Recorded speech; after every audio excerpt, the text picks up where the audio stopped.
Hi everybody, this is Rosa Sharon, and I'm back again with another movie review. Not movie, book. Gosh dang it. But I just recently read Mike Lindell's autobiography, and it's called What Are the Odds? From Crack Addict to CEO. And of course, I don't know if you can see that, that's kind of creepy, but actually, that shot that he took was when he was cut off from his coke addiction and put into rehab. It was an intervention at the in the bleakest of senses for him.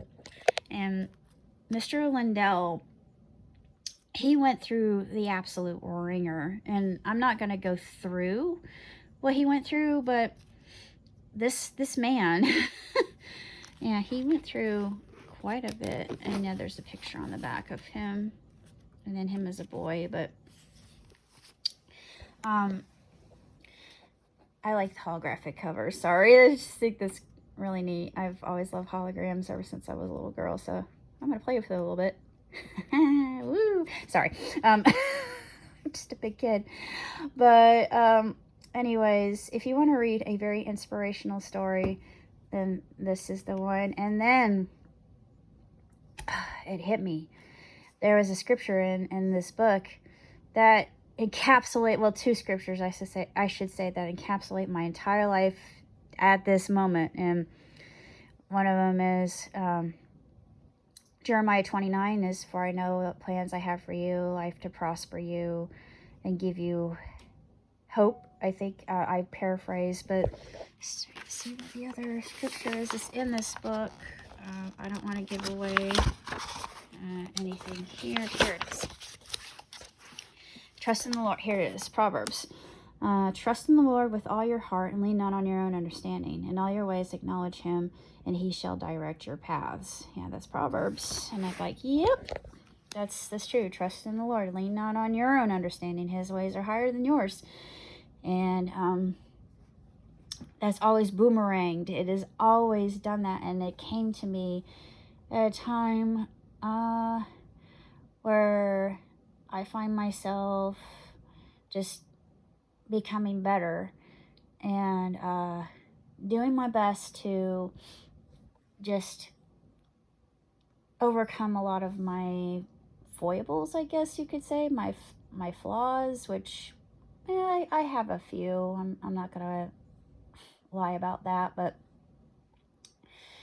this is actually true of Mr. Lindell's life as well. I won't go into why, but he really struggled. He struggled viciously in his addiction. Actually, he had two addictions. I'm not going to go into the other addiction. The title is obvious. It actually gives it away, so I gave you a small spoiler. But he just went through the absolute worst of everything. And I can't really go into his story too much without giving away too many spoilers. But if you're intrigued with how this man became I think billionaire sounds about right. I think billionaire is correct, but if I'm wrong, I'm wrong. But he turned his life around, and he was a born-again Christian. And as somebody coming from the faith, it really it spoke volumes, because there are some that preach the prosperity gospel, which not to condemn preachers who do that, but it's not really accurate, and it's more of a false gospel. I'm not a purist, I'm not a Bible thumper, but I don't agree with preachers who do that, because yes, there is prosperity, but we also go through turmoil, we go through tumult, we go through pain and suffering like everybody else, and persecution. Oh boy, do we go through persecution. But just because we're Christian, we are not exempt from that. Even the Bible says so. And Jesus himself said that to us. So my thought is, if the good Lord said it, it must be true. And yeah, I've been through that as well. Not to the extent that Mr. Lindell has, but I think that those of you who do subscribe and watch, I'm hoping that you're inspired as well. And I would highly recommend you pick this up, especially if you know an addict. If you know an addict, have them read this book. I guarantee they're going to want to stop doing what they're doing. But it's their own decision. I've written about that myself. I dealt with it myself. I dealt with eBay. And I know people are going to laugh. eBay is not an addiction. Yeah. I beg to differ. It was definitely an addiction, and I'm so glad I've been delivered of that. That is not who I want to be. I stole from people I loved, and it's horrible. Even my parents, my God. I mean, what kind of human being does that to their own flesh and blood? It's just, I forgive myself of that. I let that go a long time ago. That was when I was younger, and I was still, it just would not go away. It was that monkey on my back, and I decided I am going to quit cold turkey, and I've been free of it for quite a few months now, hopefully a year. I don't even look at eBay. I am done with eBay. And that's why, even if someone says, well, I want you to help me, I can't. I won't. I don't want to be tempted. I do not want to go back to the person I was. That is not me. I'm a totally different person, and what keeps me going are my stories, my creativity, what I do here, places I go, people I see, people I talk to. And then reading stories like this one that are completely uplifting, encouraging, and inspirational. And you realize, yeah, people do suffer, even if they are those of the faith. And what's interesting about that is, what doesn't kill you makes you stronger, as the saying goes. And I know that's a cliche, but it's true. And those that actually go through the suffering, like when I did, I grew very distant, upset, angry, and I had to have help. I got the help that I needed. I have a good circle of friends, so when I feel myself getting mired in the old patterns of thinking, which, yeah, that comes with being human, that's part of the transition. But when you're transforming it, when the butterfly is in the chrysalis, it's going to hurt. But the result afterward, that's what makes it worthwhile. And you have your wings. But yeah, that's the part of it. I think I'm getting closer to becoming a butterfly, but it's taking a while longer than I'd like. That's okay. What more can I say about the book? I don't know. But I've been working on transcribing. Of course, I don't know if you can see. I'm going to reveal a little bit. Why not? So this is what I'm working on, because I've explained before that at one point in time, I didn't have access to the computer behind me. So now I have a laptop, and I'm now writing one of my Cryptid Crusade stories, this is Nothing Beats Turtle Days, which is about the Beast of Churubusco, or the Beast of Busco, Oscar.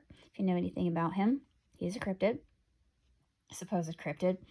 And they have a festival surrounding him, like they do for most cryptids, even those that don't exist. What else can I say other than working on getting the studio in order? It's taking time, but once I do have everything the way I want it, I will be able to do animation, stop motion playthroughs, and start recording music that I've written down for musicals I haven't already written, just not recorded the music yet. But that's pretty much all. So until I see you all again, I'll catch you on the flip side. Live long and prosper. Ciao tutti, and Merry Christmas. Oh yeah, happy Hanukkah too, because what's interesting, and this happens every so often because Hanukkah is a lunar holiday, but I was curious because I like Hanukkah. Um, I was looking it up this year. I'm like, what? When does Hanukkah fall?